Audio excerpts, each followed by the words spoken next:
Indian young professional விசாவோட பேலட்டுக்கு எப்படி apply பண்றது அப்படின்றத பத்தி தான் இப்போ வந்து பார்க்க போறோம். நீங்க வந்து குரோம்ல வந்து நார்மலா ஒரு டேப் ஓபன் பண்ணி அதுல வந்து இந்தியன் யங் ப்ரொஃபஷனல் விசா அப்படின்னு சொல்லி நீங்க டைப் பண்ணுங்க. வரக்கூடிய சர்ச் ரிசல்ட்ஸ்ல ஃபர்ஸ்ட் ரிசல்ட்ல வந்து www.gov.uk அப்படின்ற ஒரு யூஆர்எலோட லிங்க் இருக்கும். ஸோ அதை வந்து நீங்க வந்து கிளிக் பண்ணிக்கோங்க. இது வந்து யூகேல இருக்கக்கூடிய ஹோம் ஆஃபீஸோட அபிஷியல் வெப்சைட். ஸோ இது மூலமா தான் நீங்க வந்து அப்ளை பண்ண முடியும். அண்ட் ஒன்ஸ் நீங்க வந்து ரீடைரக்ட் ஆயிட்டீங்க அப்படின்னா வந்து உங்களுக்கு வந்து நீங்க அப்ளை பண்றதுக்கு உங்களுக்கு ஹோம் ஆஃபீஸ்ல உங்களோட அக்கௌண்ட் இருக்கணும். ஒருவேளை நீங்க ஆல்ரெடி அக்கௌண்ட் இருந்துச்சுன்னா நீங்க வந்து ஜஸ்ட் வந்து உங்களோட இமெயில் ஐடி பாஸ்வேர்ட் கொடுத்து நீங்க வந்து லாகின் பண்ணிக்கோங்க. அப்படி இல்லாத பட்சத்துல ஜஸ்ட் சைன் அப் பண்ணிக்கோங்க. பேசிக் டீடைல்ஸ் தான் கேட்பாங்க.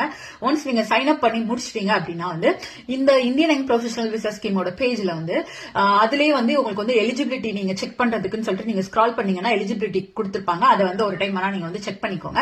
அண்ட் தென் இந்த சேம் பேஜ்ல வந்து என்டர் த பேலட் அப்படின்ற ஒரு லிங்க் இருக்கும். ஸோ நீங்க அதை கிளிக் பண்ணீங்கன்னா ஃபர்தரா அது வந்து உங்களோட பேலட் என்டர் பண்ணக்கூடிய அப்ளிகேஷனுக்கு வந்து எடுத்துட்டு போகும்.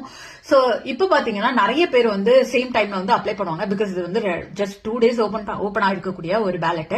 சோ அதனால வந்து நிறைய டைம் வந்து வெயிட்டிங்ல இருக்க சான்ஸ் இருக்கு. நான் வந்து இப்போ ஒரு 5 minutes முன்னாடி செக் பண்ணேன். எனக்கு வந்து 1 hour வெயிட்டிங் காமிக்குது. Because there's like so much of traffic. நிறைய பேர் வந்து சேம் டைம்ல அப்ளை பண்ணிட்டு இருக்காங்க போல. சோ அப்படி இருந்துச்சுன்னா நீங்க வந்து இந்த டேப் வந்து அப்படியே விட்டுட்டு நீங்க வந்து you can just continue with your work or whatever. நீங்க 1 hourக்கு அப்புறம் வந்து மறுபடியும் செக் பண்ணி பாத்தீங்கன்னா உங்களோட நீங்க வந்து you'd be able to apply for it. எல்லாமே வந்து ரொம்ப பேசிக்கான டீடைல்ஸா தான் இருக்கும். It's very very easy to apply. Don't miss out this opportunity. ஒருவேளை உங்களுக்கு லக் இருந்துச்சுன்னா இந்த லாட்டரியில வந்து கிடைக்கிறதுக்கு நிறைய சான்ஸ் இருக்கு. This is one of the easiest way to get into UK.